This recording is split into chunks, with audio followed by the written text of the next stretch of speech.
Have you ever disciplined your autistic child and walked away feeling like the worst parent in the world? Yep, me too. And here's the thing. If discipline isn't working, it's not because you're too soft. It's because discipline is probably the wrong tool for what's really going on. So if you've already started to embrace the idea that maybe it's not defiance and maybe discipline isn't the answer, and you're pulling back from discipline, then you might be wondering, well, what the heck do I do instead? Are we just letting things slide now? Is that who we've become? I remember that exact fear because I grew up with a lot of discipline and I thought, well, that worked. I turned out okay. But I had to face the truth. What shaped me was not bringing out the best in my son. Here's the mindset shift that changes everything. You're not giving up on boundaries. You're creating boundaries that your child can actually meet. And that's what opens up the door to real progress. So today, I'll walk you through 3 steps to replace discipline as your default with support that actually helps your child grow. And I'll share some stories so you can see what this looks like in real life. I'm Andrea Pollack, parenting educator, transformational coach, and mom to an autistic young adult. I've been exactly where you are. So step 1 is we're going to look for capacity and not compliance. So when a moment feels hard, the first question we usually want to ask is either how do I make them do it or how do I get this to stop? But the question we want to ask is what's making it hard for them to do it right now? Because success comes from helping them build their capacity, not from demanding compliance from them. So when we think about capacity, we want to ask ourselves, is it a sensory issue? Maybe it's too loud, too bright, too many transitions. Is it an executive functioning issue? Too many steps, too difficult to start, too much to remember? Is it an emotional issue that they're having right now,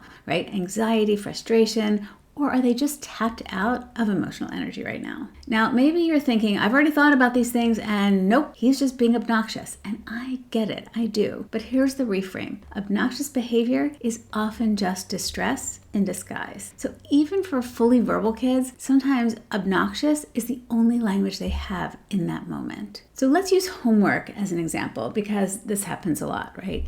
Say your child is sitting at the table and, well, hang on one second. If your child is already sitting at the table, that's already a win for a lot of us. But okay, say your child is sitting at the table and maybe they're holding their pencil and they take out the homework. They're just sitting there and you look at them and you say, okay, just write the first sentence, and you're thinking you're being all reasonable and stuff, right? And if you're anything like me, you've probably already mentally written the entire essay for them in your head. But from your child, nothing. You clear your throat, trying to encourage them. Next thing you know, they crumble up the paper and toss it across the room. Then they start yelling, and inside you're thinking, why are they being so difficult? And I used to feel furious, come on, just do it. But discipline doesn't fix the issue because the real issue isn't willpower, it's capacity, right? And by that I mean, it's not just that they don't want to do the homework right now, but for some reason, they just don't have the capacity. So for me, that would be, say somebody for some reason got me to run a marathon, which is crazy on its face. But anyway, say I made it through the first 10 miles and then I couldn't go one more step and they were yelling at me, trying to discipline me into continuing the marathon. All that yelling would not make a difference. I don't have the capacity to finish a marathon. And so this is like asking your child to do homework in the 20th mile of a marathon. Does that make sense? That assignment feels to your child like climbing Mount Everest. It feels so overwhelming, they can't unscramble the mess in their brain to figure out how to even take the first step. And I know that parents often worry, if I support too much, won't I make them less resilient? And that's a fair concern. But that's only fair if you believe in the theory that only pain leads to gain. Here's how you want to think about it. It's not over-supporting, it's right-supporting.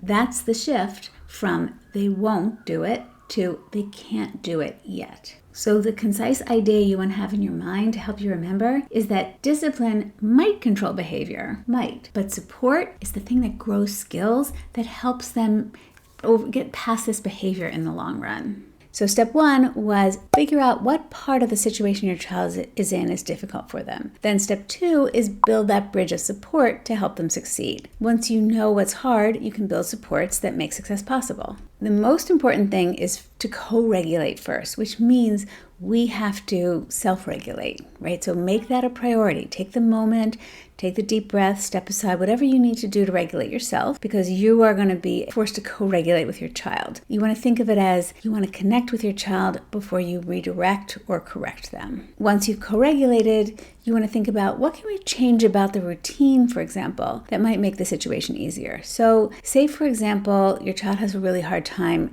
showering right before bed. Maybe they could shower in the afternoon right when they get home from school. Maybe that would be an easier time for them to be successful with that task. Say you have a hard time getting out the door. What could you tweak to the routine to make that easier? What could you do the night before, laying out the clothes, doing the backpacks, packing the lunches? Those are examples of how you would change the routine to make success easier. Next, you want to think about what can you change in the environment to set your child up for success. So say, for example, in the homework example, your child is not in a sensory supportive environment. So say they need to get some energy out. Are there things in the environment? Can they bounce on a ball? Can they jump up and down? Is there a chewy toy for them? Another example would be food, right? Sometimes kids have a hard time eating at the dinner table. That was certainly true for my son. So for a long time, we just let him eat at his own little table at a different time. And eventually he was able to and loves to sit with the family for dinner. But when he wasn't able to, having it be a struggle every night just wasn't worth it. Let's use school drop-off as another example of a place where you might figure out what supports can we add in to make the situation less difficult. Parents often tell me that it goes one of two ways. Either they wait an hour for their child to calm down at drop-off, or they leave while their child is in full meltdown mode. And both of those stink. Missing the first hour of your day is awful, but leaving your child in distress, that's gut-wrenching. So we problem solve. What part of this is too difficult? Maybe the scene is too overwhelming. Maybe there are too many children. It's too loud, too much movement. So then you might explore, could you drop your child off later after all of the children are already in the building, or most of them? Or maybe you can do it earlier before everybody else gets there. Is that an option? Maybe are they afraid to enter the building alone, right? So you could ask the school, could they ask one of their friends to assign a buddy who could meet them at the door and walk in with them so they could have some help with that fear, right? Maybe there's a comfort item they could bring that could make the whole thing easier for them. With some creativity and collaboration with the school, there are almost always options. Once we figure out the plan, we talk with our child about what to expect. So we want to help them visualize the scene, how exactly it's going to unfold, because, that visual scene in their minds helps calm their nervous system. Those are all examples of building bridges of support. So progress might look like this. Initially, you bring your child in, say 10 minutes after all of the children are already in the school, and you walk them all the way through and into the classroom. And you do that for a couple of days, and then maybe you bring them to the door, and that's where they have a buddy meet them, right? A friend, meet them at the door so they can walk in with the other child. And then maybe over time, you can bring them closer and closer to the time when everybody's getting dropped off, right? So they don't need to do it later in the day, because as the routine becomes more familiar to them, their anxiety reduces. Eventually, you'll get to the stage where you can just give them a hug in the car line. But that progress doesn't happen because you push. It happens because you made the steps small enough for them to succeed. And just to be clear, this isn't permissive parenting. You're still holding boundaries. You're just building a bridge that your child can actually walk across. Step 3 is to celebrate the small steps. Those small steps rarely look dramatic in the moment, but they do add up. 5 minutes of homework stretched to 10? Well, mathematically, if you think about it, that is a 100% increase. When my son was young, he couldn't even set foot into a grocery store. So for months, progress looked like just walking up to the sliding doors or the opening door and just standing there and looking at the store and leaving.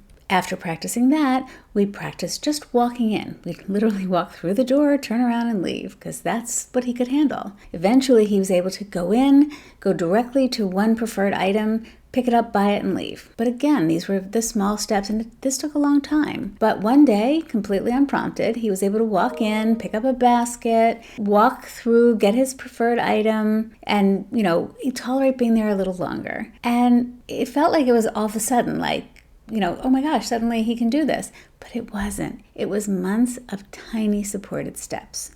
And if I hadn't celebrated the small steps along the way, I might have given up. And that's why it's so important to celebrate those small steps, because they add up to big gains. And that's why we keep showing up, because one day you'll look back and you'll realize your child has grown in ways that you couldn't even see in real time. So if you've pulled back from discipline, it's perfectly natural to wonder, am I being too permissive? Am I letting my child get away with things? And that fear does make sense. Discipline is what most of us grew up with. It feels concrete, right? You give a consequence and it looks like you've done something. But here's the truth. Support doesn't mean giving in. It means creating boundaries that your child can actually meet with you alongside them.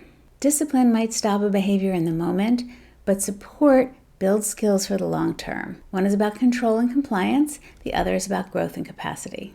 When you choose support, you're not lowering the bar. You're building the bridge and the steps that get your child there. And honestly, choosing support is one of the bravest parenting moves you can make. If you want more personalized support, that's exactly what we do in my coaching program. I walk you through this process step by step so you always know your exact next move for your child in your circumstance. Remember that discipline often isn't the right tool. Support is what unlocks your child's progress. I hope you found this helpful. If you did, I hope you'd consider hitting the like button, subscribe if you haven't already, and if you know another parent who could benefit from this kind of content, I hope you'll share the channel. Thanks so much, and I'll see you in the next one.